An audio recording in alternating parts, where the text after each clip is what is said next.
اعوذ باللہ من الشیطان الرجیم بسم اللہ الرحمن الرحیم السلام علیکم ورحمۃ اللہ وبرکاتہ۔ پیارے بھائیوں اور بہنوں، میں امید کرتی ہوں کہ آپ سب خیر و عافیت سے ہوں گے۔ میری دعا ہے کہ اللہ پاک آپ سب کو خیر و عافیت سے رکھیں، آمین۔ ناظرین، آج ہمارے ایک بھائی نے سوال کیا۔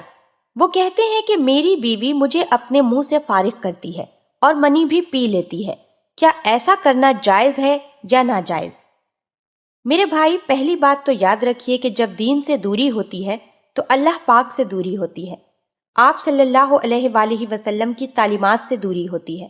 تو ایسی صورت میں یہ سارے معاملات درپیش آتے ہیں۔ آپ لوگ اس وقت مسائل پوچھتے ہیں جب غلط چیز آپ لوگوں سے سرزد ہو چکی ہوتی ہے۔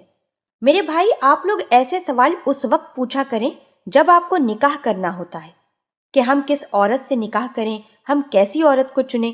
جب آپ کو نکاح کرنا ہوتا ہے تو آپ ایسی عورت کو دیکھتے ہیں جو آپ کے ساتھ چلے تو 100 لوگ اسے مڑ مڑ کے دیکھیں۔ لوگوں سے مراد یہ ہے کہ وہ مردوں کو اٹریکٹ کرے۔ آپ لوگوں کی نکاح کی جو خواہش ہوتی ہے وہ ایسی عورت سے ہوتی ہے، ایسی عورت کی خواہش رکھتے ہیں جو معاشرے میں چلے تو آپ کا سر فخر سے بلند کر سکے۔ اب ظاہر سی بات ہے کہ وہی عورت آپ کا سر فخر سے بلند کر سکے گی جو تنگ لباس زیب تن کرتی ہو، چھوٹے کپڑے پہنتی ہو اور دوپٹہ تو گلے میں چپکائے رکھتی ہو یا پھر دوپٹے کا نام و نشان ہی نہ ہو۔ آپ لوگ ایسی لڑکیوں کو پسند کرتے ہیں۔ آپ ایسی لڑکیاں نہیں چاہتے جو چادر میں لپٹی آپ کے ساتھ ساتھ چلے۔ آپ لوگوں کو کپڑے میں چھپی لڑکیاں کہاں پسند آتی ہیں؟ آپ ایسی لڑکیاں نہیں چاہتے جو سنت رسول پر چلتی ہوں، اللہ کے تعلیم پر چلنے والی ہوں۔ آپ لوگ تو ایسی لڑکیاں چاہتے ہیں جو آپ کی گندی خواہشات کو پورا کریں، آپ کی نفسانی خواہشات کو بھی پورا کریں اور آپ کے دوستوں کو بھی خوش کریں۔ یہ بات کڑوی ضرور ہے لیکن یہی سچ ہے۔ آج کل کے تقریباً مردوں کی ایسی خواہش ہوتی ہے کہ ایسی بیوی مل جائے کہ اس کی بیوی کو کوئی بھی مرد اگر ایک نظر دیکھ لے تو بس دیکھتا ہی رہ جائے۔ آج کل کے مردوں کی یہ خواہش نہیں ہوتی کہ ہماری بیوی ایسی ہو کہ اسے کوئی مرد نہ دیکھے۔ کیوں؟ کیونکہ آج کل معاشرے میں ان کو اپنا اسٹیٹس بڑھانا ہے، ان کو اپنا بزنس بڑھانا ہے۔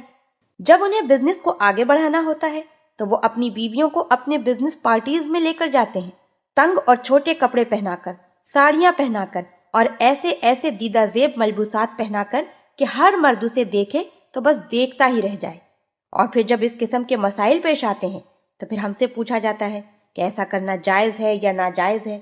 آپ یہ بات یاد رکھیے کہ جب اللہ پاک نے مرد اور عورت کو ایک نکاح جیسے پاک رشتے میں باندھا تو اللہ پاک تقاضا کرتے ہیں اس سے پاک کام کا بھی، اور جب کوئی پاک کام ہی نہ ہو تو پھر نکاح کا مقصد فوت ہو گیا۔ نکاح کا مقصد صرف یہ نہیں کہ آپ تمام شیطانی کاموں کو نکاح کے دائرے میں رہتے ہوئے کرتے رہیں۔ اللہ پاک نے ہم بستری والا فعل میاں بیوی کے جسم کی زکوٰۃ کے لیے بنایا، جسم کے اندر جو خون کی گردش ہو رہی ہے اس کی تازگی کے لیے بنایا۔ اللہ پاک نے یہ عمل صرف اس لیے بنایا ہے تاکہ آپ دوسرے کاموں سے بچ کر بیوی اور شوہر ہونے کی صورت میں اپنا یہ عمل ایک دوسرے سے پورا کر سکیں۔ یہ نہیں ہے کہ نکاح کے بعد اللہ پاک نے تمام شیطانی کاموں کو بھی آپ پر حلال کر دیا ہے، ایسا ہرگز نہیں ہے۔ اگر آپ کی بیوی اس طرح کا کوئی بھی کام کرتی ہے تو آپ پر فرض ہے کہ آپ اسے پہلے آرام سے سمجھائیں، اور اگر پھر بھی وہ نہ مانے تو آپ اس کے ساتھ ڈانٹ ڈپٹ کا معاملہ کریں۔ کیوں؟ کیونکہ مرد با اختیار ہے، مرد قوت والا ہے، عورت ناقص العقل قرار دی گئی ہے۔ مرد ناقص العقل قرار نہیں دیا گیا۔